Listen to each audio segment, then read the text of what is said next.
Kia ora from John Winter's Supermarket Sleuth in New Zealand. And kia ora, for those who don't know what that means, that's Maori for hello. Now this week we're starting off with news from down under, which is both Australia and New Zealand. Now AlDI has been given the tick of approval by the Australian Border Force, and Costco is heading to New Zealand. Costco is already in Australia with several sites, and now it's got its eyes on Auckland, which obviously would be the place to go because Auckland is the biggest city in New Zealand. We've got about 2 million population out of a population for the whole country of 5 million. Now AlDI is recognised as a trusted trader. Now what does that mean? Now AlDI in Australia is recognised as a trusted trader by the Australian Border Force. The Australian Trusted Trader ATT program recognises business with a secure supply chain and compliant trade practices. AlDI is said to meet these demands by operating within a trusted supply chain. This allows AlDI access to benefits such as reduced waiting time for the release of goods on the border. So how's it going to affect consumers? Well, this accreditation is said to benefit customers by providing certainty that products will be on shelves as promised. Now, we look at Arnott's. Now, excuse me a minute. Right, we look at Arnott's. Arnott's is the number 2 biscuit provider in New Zealand and the major biscuit provider in Australia. And it's part of the Campbell's Soup's global operation. It's been up for sale for some time. Mondelez International has been very interested, but the Australian government has been having a problem with deciding quite what is a biscuit. Is a biscuit or is it a snack?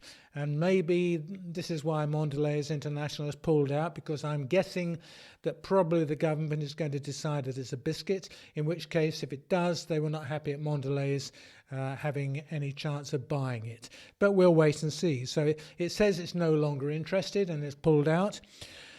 Apparently the word is that Mondelez submitted a final offer to Campbell's International, which Campbell's felt totally underrated Arnott's biscuits.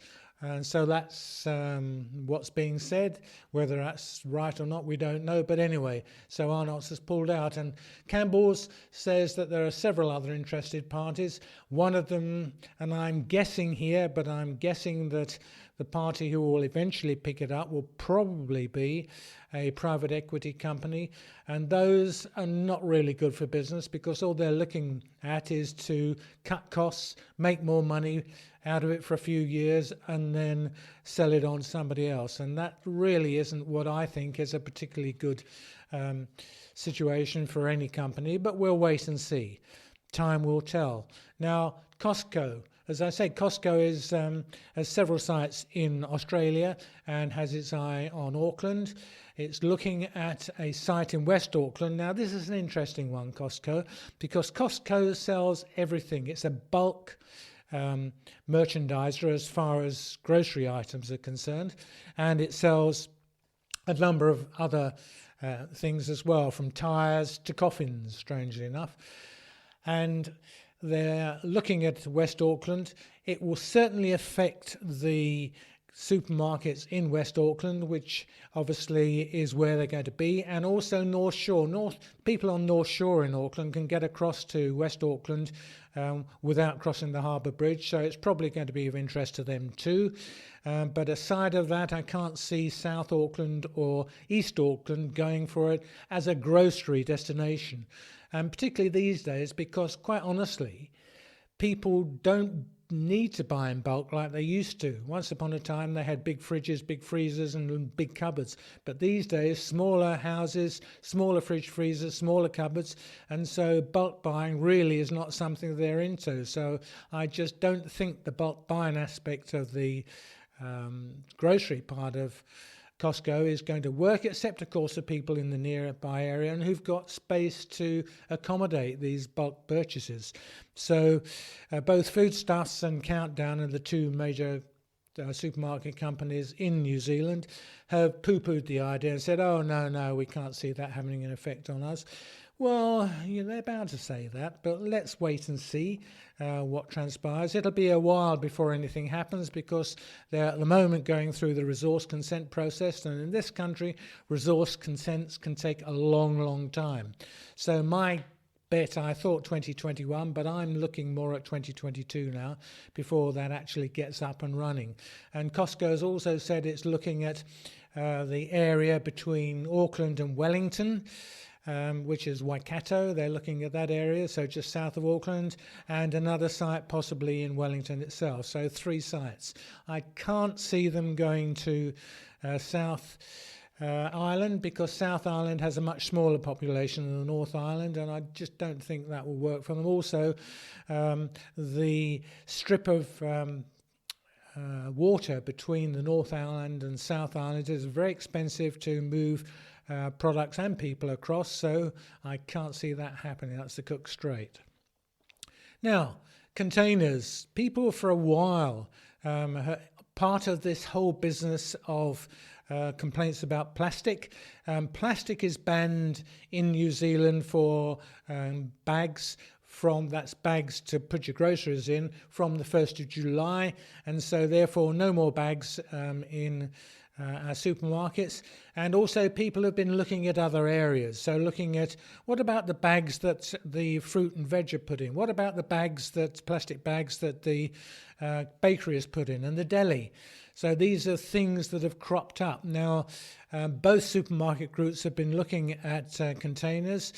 Foodstuffs is already, with its New World banner, introducing a system where you can take your container in and they'll check it over, ensure that it's clean, and they'll put your product that you bought from the deli into the container. So thus saving the one use of container situation. And Countdown, which owns about half the supermarket business in New Zealand, if you include the 2 franchised stores, which are Super Value and Fresh Choice.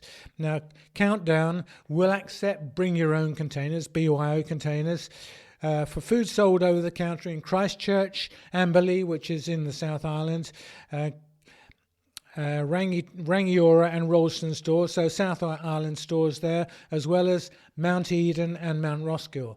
So they're going to do that from very shortly, and if it works, they're going to move this out to the rest of the country. So we are gradually getting rid of the plastic. They're also looking at alternatives to plastic bags for fruit and veg and for bakery and so on. Obviously, paper is the way to go.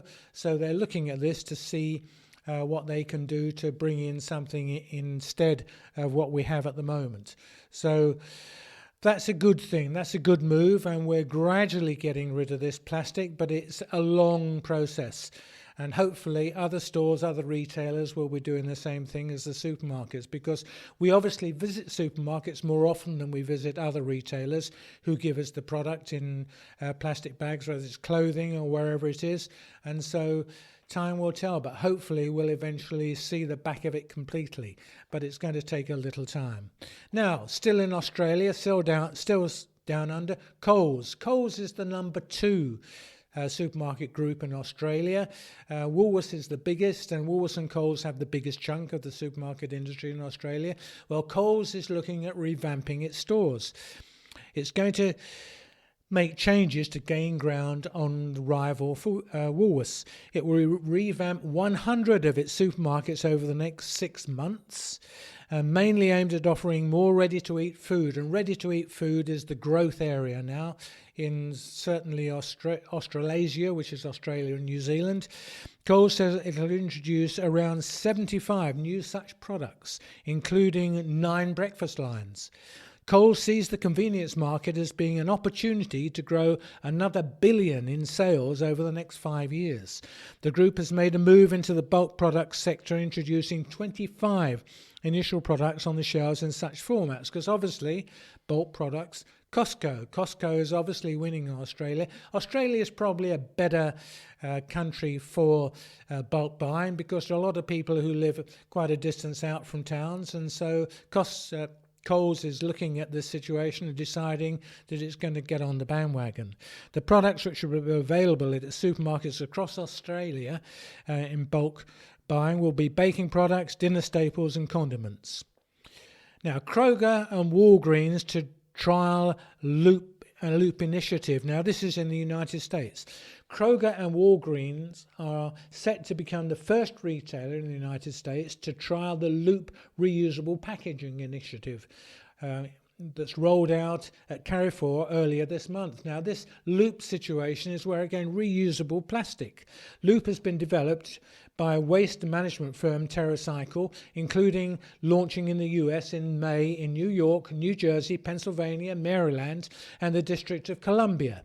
Customers of the two chains will have access to more than 100 products from around 25 major FMCG manufacturers. FMCG is fast-moving consumer goods, which is the acronym for supermarkets, which will be delivered in reusable and returnable containers. So this is catching on around the world, and it's long, long overdue. When you see what's going on in the oceans, you just shudder at the thought of it. Now, we move to the UK and to McVitie's. Now, McVitie's used to be owned by United Biscuits, is the biscuit manufacturer, but it was sold to Plardis some time ago. Biscuit brand McVitie's has secured a top 3 rankings in the Kantar World Panel's 2019 UK Food Brands Footprint Report, up from 4th place position last year. It seems McVitie's, which, as I say, is owned by Plardis, was bought 284 million times from supermarket shelves in 2018, making it one of the only brands in the ranking to reach more than 80% of the UK population. Now, in its 7th year, Canstar's brand footprint study measures consumer reach points to intensify the everyday grocery brands chosen by the majority of shoppers most often. McVitie's growth in the rankings is partly thanks to new product launches like Jaffa Cakes Nibbles, with sales of £2.5 million in its first 3 months on shelf. The brand continues to focus on its best-selling core portfolio, including products like McVitie's milk chocolate digestives. McVitie's are one of the better digestives I've come across, certainly streets ahead of anything you find in New Zealand, which is why McVitie's are on sale here in New Zealand too. Plardis says its share of the sweet biscuits category is 19.3%. It's the UK number 1 biscuits manufacturer with a 20.1% share of the UK market, worth £527 million. Now, biscuits is an interesting category because it's a category that has been in the doldrums for quite a long time. It's dull, dreary, and at last the biscuit manufacturers are taking some steps to bring initiative and new product development into this category. So it'll be interesting to see what happens with Plardis, because they've bought McVitie's from the previous owner, United Biscuits, and I think United Biscuits has got other fish to fry, and I think they got a bit bored with McVitie's. So it's good that it's got a new lease of life, and I look forward to seeing a great progress in this area as time moves on. Now we move to AlDI. We can't really get through these podcasts without talking about AlDI, and AlDI is ditching plastic bags. AlDI's cutting down on the plastic. From now, half of its 830 stores in the UK will offer paper carrier bags to shoppers, while the other half will offer a compostable option. The compostable bags are made of a biodegradable material designed to be completely domestically compostable within 12 months. They will cost 6p each, whilst the paper bags will be 19p. Once the 2 months trial ends, the most popular option with customers will be rolled out across the UK and offered alongside AlDI's other reusable bags. Whichever is rolled out, AlDI claims it will save 13,000 tonnes of plastic a year. That's really good. The more we can get rid of plastic, the better. And we're still on AlDI. Now, this is an interesting one. AlDI opens its first stores in China. Now, that's a big market, a really big market, and it'll be interesting to see how this develops, because the Chinese are not like consumers in the West. The Chinese have lived in a country which has suffered from the milk powder problems, where some infants died, and it's made the Chinese very cynical about their own manufacturing products in the food area and very wary, and they tend to go more for good brands from overseas. They like premium brands that come in from other countries, and New Zealand and both Australia do well here, as I'm sure other countries do. So it'll be interesting to see what happens here. But they've formally opened their first physical stores in China, marking a major new move by the German discounter. The chain has opened 2 stores in Shanghai. Now, Shanghai is a city of about 19 million people. And it's a fantastic city. I've been to Shanghai several times, and it's a wonderful city. And so I think they'll probably, because there's a very divided population in Shanghai. It's not just Chinese, it's population, people from other countries as well. So they may well do quite well in Shanghai, but it doesn't mean to say that how they do in Shanghai will be reflected in other parts of China. The stores offer a large variety of AlDI own label, as we all know, with a strong focus on locally sourced items. So that's interesting. If they're going to put locally sourced items in, they're going to have to be careful of that one. However, it seems initial customers are more keen on buying imported items. As I said, you see, they're keen on imported items. They don't trust the local sourced items, especially those from Europe, citing safety issues. So I'm sure that AlDI will find that their products that are manufactured overseas are going to be more popular than the locally made products. Customers can use their phones to scan product barcodes and pay via an app, eliminating the need for checkouts.